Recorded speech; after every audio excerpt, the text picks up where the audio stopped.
саламатсызбы Улук мырза. Мына акыркы кезде өлкөдөгү саясий окуялар ушул оппозиция лидери Мадумаров менен президент Жапаровдун ортосунда өрчүп жатат.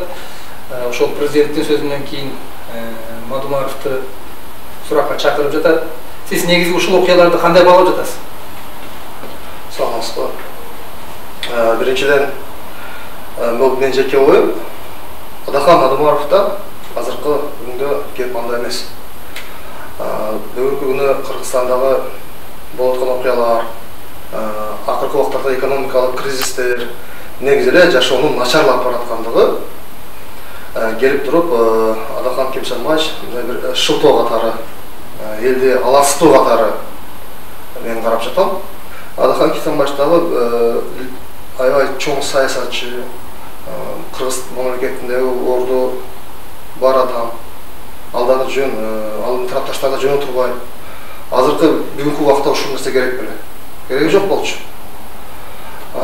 Анан экинчи жагы биздин тарап, биздин Кыргыз мамлекетинин чиновниктери башка мамлекетке иштеп аткандай сезилет да мага.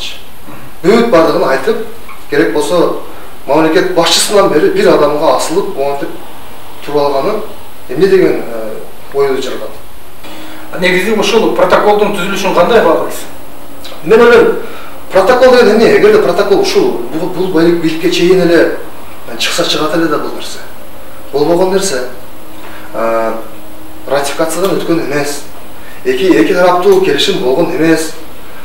Демаркация болгон жок. Болбогон бир кагазды алып чыгып алып элем, канча жылдан бери ошону бетке такай бергени.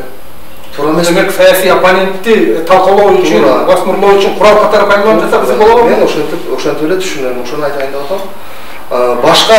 Башка нерсе менен алып чыгыш керек да. Эми бул чек ара жаңжалын алып чыгып алып, же болбосо ушу тынбай айткан чек арага дагы бир жол үстүнөн май куюп аткандай болуп атпайбы? Бул мындай туура эмес жолу тандашты. Оппонентти каралоонун жолу толук турат, бирок өзгөчө чек ара маселелери менен монтип каралаш туура эмес. Чоң рахмат сизге. Эгерде Ачык Акыйкат каналында биринчи жолу болсоңуз, каналга катталып, мага жакты деген белгини басып, ой пикири калтырууну